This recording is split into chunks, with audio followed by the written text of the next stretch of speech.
Hey, wow, an Xd.45. What a nice gun. I bet this is a really good home defense weapon. Look at that. It's got a cock striker indicator. And, well, is that a loaded round indicator? Or a loaded chamber indicator? Oh, there's a round in the gun. Let me take care of that.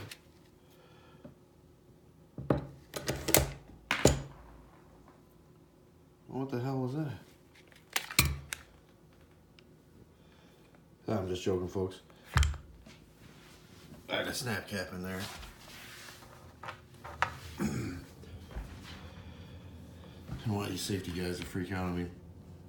But I'm actually a pretty big fan of the XD and its safeties. Some people don't care for them that much.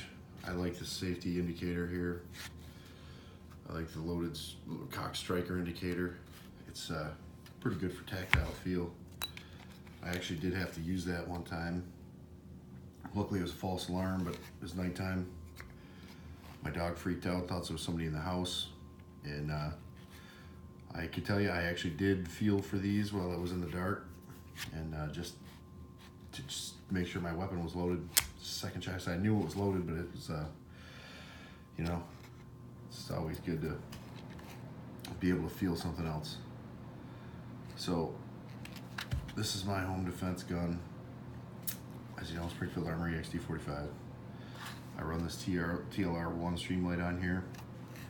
I really, really like that. It's immensely bright, and it has a good targeting cone in the center. Or that, it's bad. It's awesome. I love that bright spot. Some people don't really understand. I seen a video the other day. People don't understand that that's actually for to target your enemy. I upgraded it to these Trudy Kahn night sights on here with the, I'm not sure what model that is. I can't remember now, but it's got the orange insert.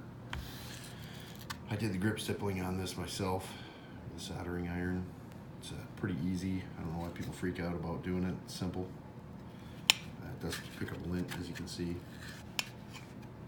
I think it came out pretty well, being the first stipple job I ever did. I also don't understand why people are so worried about this. I've been a 1911 guy for like 18 years, so this is even less intrusive than the 1911 piece. It's just gone instantly, you know. This has a Powder River precision trigger in it. It's pretty good. It's pretty good.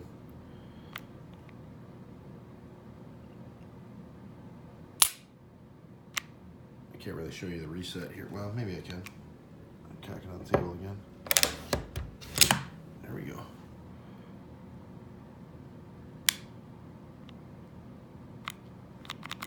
So I put that in myself. I had the sights installed by a smith because I didn't have the tool at the time. My friend now owns the tool to put these on, and so it made it a lot easier to adjust it. One thing people complain about which may be one of the only weak spots of this pistol, is this striker retaining pin here.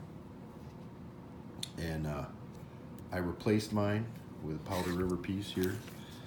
You can get these double-walled striker retaining pins, which I don't know if you can just see that in the plastic there.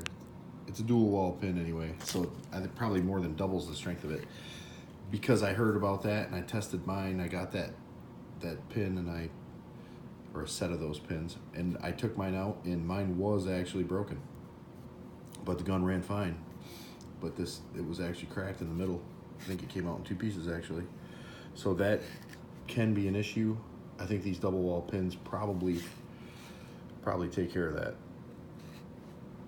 But yeah, I super like these Trudy Kahn belt rackable sights here. I use that a lot. I don't like a semi-auto defense pistol without it. I really want to be able to one-hand operate my guns. These Pierce grip extensions for the short mags, I really enjoy those. think they're great.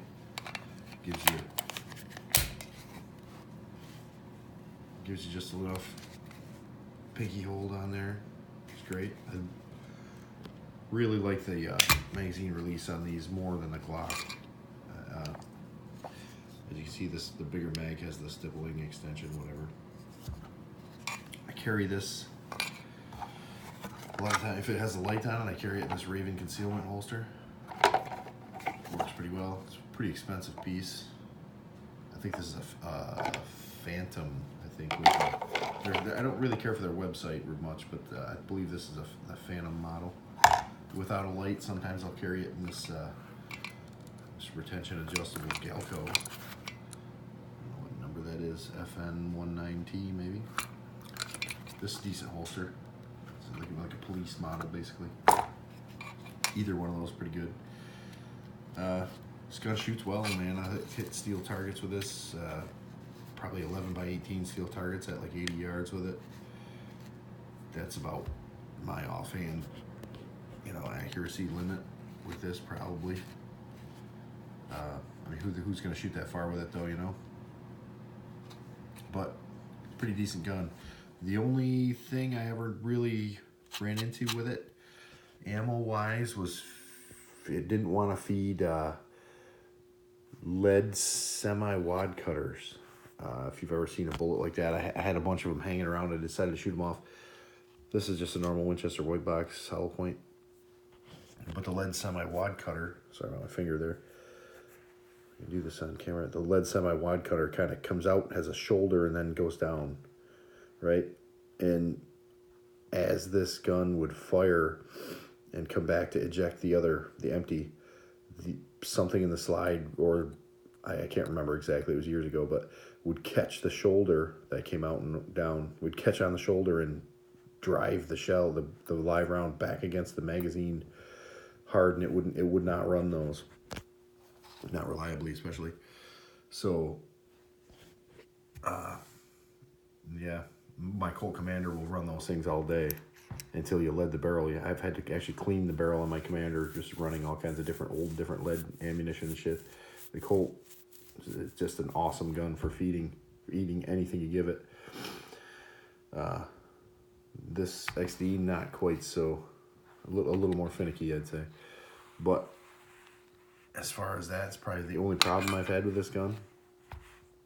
Like I said, with the exception of that roll pin. But other than that, I really like this gun. I carry it.